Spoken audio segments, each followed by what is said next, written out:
नमस्कार मित्रों, आज मैं मुंशी प्रेमचंद जी की अमर कहानियों में से एक कहानी नरक का मार्ग सुना रही हूँ।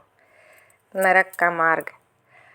रात भक्तमाल पढ़ते पढ़ते न जाने कब नींद आ गई। कैसे कैसे महात्मा थे जिनके लिए भगवत प्रेम ही सब कुछ था, इसी में मग्न रहते थे। ऐसी भक्ति बड़ी तपस्या से मिलती है। क्या मैं वह तपस्या नहीं कर सकती? इस जीवन में और कौन सा सुख रखा है? आभूषणों से जिसे प्रेम हो जाने, यहाँ तो इनको देखकर आंखें फूटती है। धन दौलत पर जो प्राण देता हो वह जाने, यहाँ तो इसका नाम सुनकर ज्वर सा चढ़ाता है। कल पगली सुशीला ने कितनी उमंगों से मेरा श्रृंगार किया था, कितने प्रेम से बालों में फूल गूंथे, कितना मना करती रही, ना मानी। आखिर वही हुआ जिसका मुझे भय था। जितनी देर उसके साथ हंसी थी उससे कहीं ज़्यादा रोई। संसार में ऐसी भी कोई स्त्री है जिसका पति उसका श्रृंगार देखकर सिर से पांव तक जल उठे? कौन ऐसी स्त्री है जो अपने पति के मुंह से यह शब्द सुने, तुम मेरा परलोक बिगाड़ोगी और कुछ नहीं, तुम्हारे रंग ढंग कह देते हैं, और मनुष्य उसका दिल विष खा लेने को चाहे? भगवान, संसार में ऐसे भी मनुष्य हैं। आखिर मैं नीचे चली गई और भक्तिमाल पढ़ने लगी। अब वृंदावन बिहारी ही की सेवा करूंगी, उन्हीं को का श्रृंगार करूंगी और अपना श्रृंगार दिखाऊंगी। वह तो देखकर न जलेंगे, वह तो हमारे मन का हाल जानते हैं। भगवान, मैं अपने मन को कैसे समझाऊं? तुम अंतर्यामी हो, तुम मेरे रोम रोम का हाल जानते हो। मैं चाहती हूँ कि उन्हें अपना इष्ट समझूं, उनके चरणों की सेवा करूं, उनके इशारे पर चलूं। उन्हें मेरी किसी बात से, किसी व्यवहार से नाम मात्र भी दुख ना हो। वह निर्दोष हैं। जो कुछ मेरे भाग्य में था वह हुआ। न उनका दोष है न माता पिता का, सारा दोष मेरे नसीबों ही का है। लेकिन यह सब जानते हुए भी जब उन्हें आते देखती हूँ तो वह मेरा दिल बैठ जाता है। मुँह पर मुर्दनी सी छा जाती है, सिर भारी हो जाता है। जी चाहता है इनकी सूरत न देखूं, बात तक करने को जी नहीं चाहता। कदाचित शत्रु को भी देखकर किसी का मन इतना क्लांत नहीं होता होगा। उनके आने के समय दिल में धड़कन सी होने लगती है। 2-1 दिन के लिए कहीं चले जाते हैं तो दिल पर से बोझ उठ जाता है। हंसती भी हूँ, बोलती भी हूँ, जीवन में कुछ आनंद आने लगता है। लेकिन उनके आने का समाचार पाते ही फिर चारों ओर अंधकार। चित्त की ऐसी दशा क्यों है यह मैं नहीं कह सकती। मुझे तो ऐसा जान पड़ता है कि पूर्व जन्म में हम दोनों में बैर था। उसी बैर का बदला लेने के लिए उन्होंने मुझसे विवाह किया है। वही पुराने संस्कार हमारे मन में बने हुए हैं। नहीं तो वह मुझे देख देख कर क्यों जलते और मन की सूरत से क्यों घृणा करती। विवाह करने का तो यह मतलब नहीं हुआ करता मैं अपने घर कहीं से सुखी थी। कदाचित मैं जीवन पर्यंत अपने घर आनंद में रह सकती थी। लेकिन इस लोक प्रथा का बुरा हो जो अभागिन कन्याओं को किसी न किसी पुरुष के गले में बांध देना अनिवार्य समझती है। वह क्या जानता है कि कितनी युवतियां उसके नाम को रो रही हैं, कितने अभिलाषाओं से लहराते हुए कोमल हृदय उसके पैरों तले रौंदे जा रहे हैं। युवती के लिए पति कैसी मधुर मधुर कल्पनाओं का स्रोत होता है। पुरुष में जो उत्तम है, श्रेष्ठ है, दर्शनीय है, उसकी सजीव मूर्ति इस शब्द के ध्यान में आते हैं, उसकी नज़रों के सामने आकर खड़ी हो जाती है। लेकिन मेरे लिए यह शब्द क्या है? हृदय में उठने वाला शूल, कलेजे में खटकने वाला कांटा, आँखों में गड़ने वाली किरकिरी, अंतःकरण को बेधने वाला व्यंग बाण। सुशीला को हमेशा हंसते देखती हूँ। वह कभी अपनी दरिद्रता का गिला नहीं करती। गहने नहीं हैं, कपड़े नहीं हैं, भाड़े के नन्हे से मकान में रहती है, अपने हाथों घर का सारा काम काज करती है, फिर भी उसे रोते नहीं देखती। अगर अपने बस की बात होती तो आज अपने धन को उसकी दरिद्रता से बदल लेती। अपने पतिदेव को मुस्कुराते हुए घर में आते देखकर उसका सारा दुख दारिद्र्य छूमंतर हो जाता है, छाती गज भर की हो जाती है। उसके प्रेमालिंगन में वह सुख है जिस पर तीनों लोक का धन न्यौछावर कर दूं। आज मुझसे जब्त न हो सका। मैंने पूछा, तुमने मुझसे किस लिए विवाह किया था? यह प्रश्न महीनों से मेरे मन में उठता था पर मन को रोकती चली आती थी। आज प्याला छलक पड़ा। यह प्रश्न सुनकर कुछ बौखला से गए, बगले झांकने लगे, खीसे निकाल कर बोले, घर संभालने के लिए, गृहस्थी का भार उठाने के लिए, और नहीं क्या भोग विलास के लिए? घरनी के बिना यह आपको भूत का डेरा सा मालूम होता था। नौकर चाकर घर की संपत्ति उड़ा देते थे। जो चीज़ जहाँ पड़ी रहती थी कोई उसको देखने वाला न था, तो अब मालूम हुआ कि मैं इस घर की चौकसी के लिए लाई गई हूँ। मुझे इस घर की रक्षा करनी चाहिए और अपने को धन्य समझना चाहिए। यह सारी संपत्ति मेरी है, मुख्य वस्तु संपत्ति है, मैं तो केवल चौकीदारिन हूँ। ऐसे घर में आज ही आग लग जाए। अब तक तो मैं अनजान में घर की चौकसी करती थी, जितना वह चाहते हैं उतना न सही पर अपनी बुद्धि के अनुसार अवश्य करती थी। आज से किसी चीज़ को भूल कर भी छूने की कसम खाती हूँ। यह मैं जानती हूँ, कोई पुरुष घर की चौकसी के लिए विवाह नहीं करता। और इन महाशय ने चिढ़कर यह बात मुझसे कही। लेकिन सुशीला ठीक कहती है, उन्हें स्त्री के बिना घर सूना लगता होगा, उसी तरह जैसे पिंजरे में चिड़िया को न देखकर पिंजरा सूना लगता है। यह हम स्त्रियों का भाग्य। मालूम नहीं इन्हें मुझ पर इतना संदेह क्यों होता है। जब से नसीब इस घर में लाया है, इन्हें बराबर संदेह मूलक कटाक्ष करते देखती हूँ। क्या कारण है?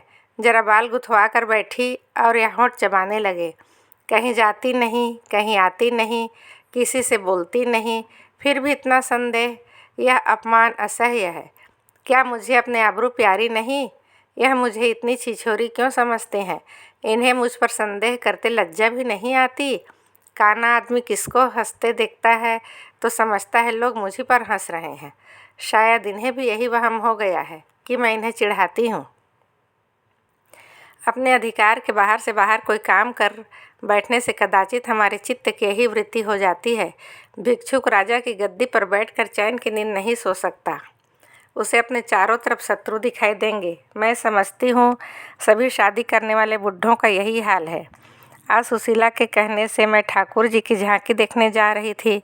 अब यह साधारण बुद्धि का आदमी भी समझ सकता है कि फूहड़ बहू बनकर निकलना अपनी हंसी उड़ाना है।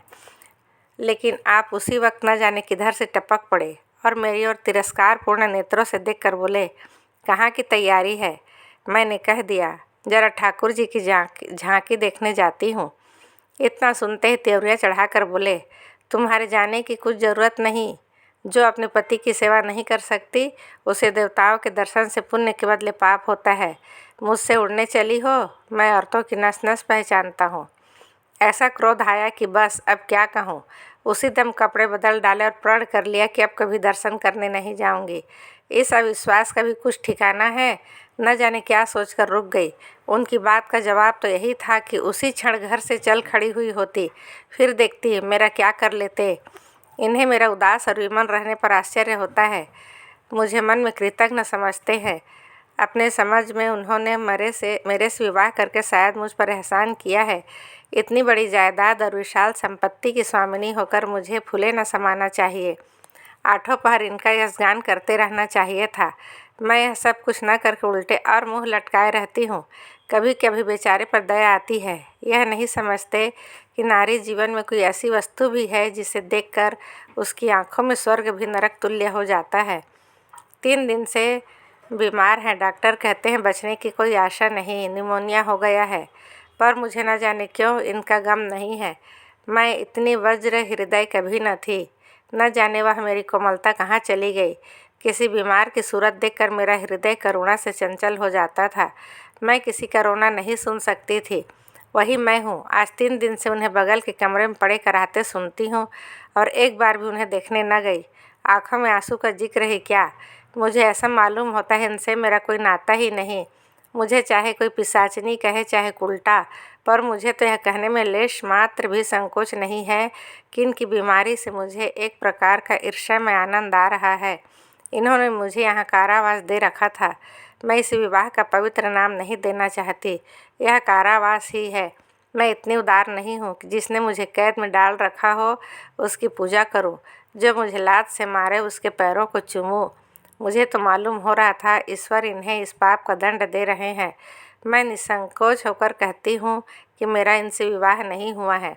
स्त्री किसी के गले बांध दिए जाने से ही उसकी विवाहिता नहीं हो जाती। वही संयोग विवाह का पद पा सकता है जिसमें कम से कम एक बार तो हृदय प्रेम से पुलकित हो जाए। सुनती हूँ महाशय अपने कमरे में पड़े पड़े मुझे कोसा करते हैं, अपनी बीमारी का सारा बुखार मुझ पर निकालते हैं। लेकिन यहाँ इसकी परवाह नहीं। जिसका जी चाहे जायदाद ले, धन ले, मुझे इसकी ज़रूरत नहीं। आज 3 दिन हुए मैं विधवा हो गई। कम से कम लोग यही कहते हैं जिसका जो जी चाहे कहे, पर मैं अपने को जो कुछ समझती हूँ समझती हूँ। मैंने चूड़ियाँ नहीं तोड़ी, क्यों तोड़ूँ? मांग में सिंदूर पहले भी न डालती थी, अब भी नहीं डालती। बूढ़े बाबा का क्रियाकर्म उनके सुपुत्र ने किया, मैं पास न फटकी। घर में मुझ पर मनमानी आलोचनाएं होती है। कोई मेरे गुथे हुए बालों को देखकर नाक सिकोड़ता है, कोई मेरे आभूषणों पर आँख मटकाता है। यहाँ इसकी चिंता नहीं। उन्हें चिढ़ाने को मैं भी रंग बिरंगी साड़ियाँ पहनती हूँ और भी बनती संवरती हूँ। मुझे जरा भी दुख नहीं है। मैं तो कैद से छूट गई। इधर कई दिन सुशीला के घर गई। छोटा सा मकान, कोई सजावट न सामान, चारपाइयाँ तक नहीं, पर सुशीला कितने आनंद से रहती है। उसका उल्लास देखकर मेरे मन में भी भांति भांति की कल्पनाएं उठने लगती है। उन्हें कुत्सित क्यों कहूँ, जब मेरा मन उन्हें कुत्सित नहीं समझता। इनके जीवन में कितना उत्साह है, आंखें मुस्कुराती है, होठों पर मधुर हास्य खिलता रहता है, बातों में प्रेम का स्रोत बहुत हुआ जान पड़ता है। इस आनंद से चाहे वह कितना ही क्षणिक हो, जीवन सफल हो जाता है। फिर उसे कोई भूल नहीं सकता। उसी स्मृति अंत तक के लिए काफ़ी हो जाती है। इस मिजराब की चोट हृदय के तारों को अंतकाल तक मधुर स्वरों से कंपित रख सकती है। एक दिन मैंने सुशीला से कहा, अगर तेरे पति देव कहीं परदेश चले जाए तो रोते रोते मर जाएगी? सुशीला गंभीर भाव से बोली, नहीं बहन, मरूंगी नहीं। उनकी याद सदैव प्रफुल्लित करती रहेगी, चाहे उन्हें परदेश में वर्षों लग जाए। मैं ही प्रेम चाहती हूँ। इसी चोट के लिए मेरा मन तड़पता रहता है। मैं भी ऐसी ही स्मृति चाहती हूँ, जिससे दिल के तार सदैव बजते रहें, जिसका नशा नित्य छाया रहे। रात रोते रोते हिचकियाँ बन गई। न जाने क्यों दिल भर आता था। अपना जीवन सामने एक बिहड़ मैदान की भांति फैला हुआ मालूम होता था, जहाँ बगुलों के सिवा हरियाली का नाम नहीं। घर फाड़े खाता था। चित्त ऐसा चंचल हो रहा था कि कहीं उड़ जाऊं। आजकल भक्ति के ग्रंथों की ओर ताकने को जी नहीं चाहता। कहीं सैर करने जाने की भी इच्छा नहीं होती। क्या चाहती हूँ वह मैं स्वयं नहीं जानती, लेकिन मैं तो जानती, वह मेरा एक एक रोम रोम जानता है। मैं अपनी भावनाओं को सजीव मूर्ति है। मेरा एक एक अंग मेरी आंतरिक वेदना का आर्तनाद हो रहा है। मेरे चित्त की चंचलता उस अंतिम दशा को पहुंच गई है जब मनुष्य को निंदा की न लज्जा रहती है और न भय। जिन लोभी स्वार्थी माता पिता ने मुझे कुएं में ढकेला, जिस पाषाण हृदय प्राणी ने मेरी मांग में सिंदूर डालने का स्वांग किया, उनके प्रति मेरे मन में बार बार दुष्कामनाएं उठती है। मैं उन्हें लज्जित करना चाहती हूँ। मैं अपने मुँह में कालिख लगाकर उनके मुख में कालिख लगाना चाहती हूँ। मैं अपने प्राण देकर उन्हें प्राण दंड दिलाना चाहती हूँ। मेरा नारीत्व लुप्त हो गया है। मेरे हृदय में प्रचंड ज्वाला उठी हुई है। घर के सारे आदमी सो रहे थे। मैं चुपके से नीचे उतरी, द्वार खोला और घर से निकली। जैसे कोई प्राणी गर्मी से व्याकुल होकर घर से निकले और किसी खुली हुई जगह की ओर दौड़े। उस मकान में मेरा दम घुट रहा था। सड़क पर सन्नाटा था, दुकानें बंद हो चुकी थी। सहसा एक बुढ़िया आती हुई दिखाई दी। मैं डरी, कहीं चुड़ैल न हो। बुढ़िया ने मेरे समीप आकर मुझे सिर से पांव तक देखा और बोली, किसकी राह देख रही हो? मैंने चिढ़कर कहा, मौत की। बुढ़िया, तुम्हारे नसीबों में तभी जिंदगी के बड़े बड़े सुख भोगने लिखे हैं। अंधेरी रात गुजर गई है, आसमान पर सुबह की रोशनी नजर आ रही है। मैंने हंसकर कहा, अंधेरे में भी तुम्हारी आंखें इतनी तेज है कि नसीबों की लिखावट पढ़ लेती हो? बुढ़िया, आँखों से नहीं पढ़ती बेटी, अकल से पढ़ती हूँ। धूप में चूड़े नहीं सफ़ेद किए हैं। तुम्हारे दिन गए और अच्छे दिन आ रहे हैं। हंसो मत बेटी, यही काम करते इतनी उम्र गुजर गई। इसी बुढ़िया की बदौलत जो नदी में कूदने जा रही थी, वे आज फूलों के सेज पर सो रही हैं। जो जहर का प्याला पीने को तैयार थी, वे आज दूध की कुल्लियाँ कर रही हैं। इसलिए इतनी रात गए निकलती हूँ कि अपने हाथों किसी अभागिन का उद्धार हो सके तो करूँ। किसी से कुछ नहीं मांगती। भगवान का दिया सब कुछ है घर में, लेकिन यही इच्छा है कि उन्हें धन, जिन्हें संतान की इच्छा है उन्हें संतान। बस और क्या कहूँ, वह मंत्र बता देती हूँ, जिसकी जो इच्छा है वह पूरी हो जाए।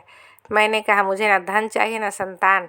मेरी मनोकामना बस की बात, तुम्हारे बस की बात नहीं है। बुढ़िया हंसी। बेटी, जो तुम चाहती हो मैं जानती हूँ। तुम वह चीज़ चाहती हो जो संसार में होते हुए स्वर्ग की है, जो देवताओं के वरदान से भी ज़्यादा आनंदप्रद है, जो आकाश कुसुम है, गुलर का फूल है और अमावस्या का चांद है। लेकिन मेरे मंत्र में वह शक्ति है जो भाग्य को भी संवार सकती है। तुम प्रेम की प्यासी हो। मैं तुम्हें उस नाव पर बैठा सकती हूँ जो प्रेम के सागर में प्रेम की तरंगों पर क्रीड़ा करती हुई तुम्हें पार उतार दे। मैंने उत्कंठित होकर पूछा, माता तुम्हारा घर कहाँ है? बुढ़िया, बहुत नज़दीक है। बेटी तुम चलो तो मैं अपनी आँखों पर बैठा कर ले चलूँ। मुझे ऐसा मालूम हुआ कि यह कोई आकाश की देवी है। उसके पीछे पीछे चल पड़ी। आह, वह बुढ़िया जिसे मैं आकाश की देवी समझती थी नरक की डायन निकली। मेरा सर्वनाश हो गया। मैं अमृत खोजती थी, विष मिला। निर्मल स्वच्छ प्रेम की प्यासी थी, गंदे विषाक्त नाले में गिर पड़ी। वह वस्तु न मिलनी थी न मिली।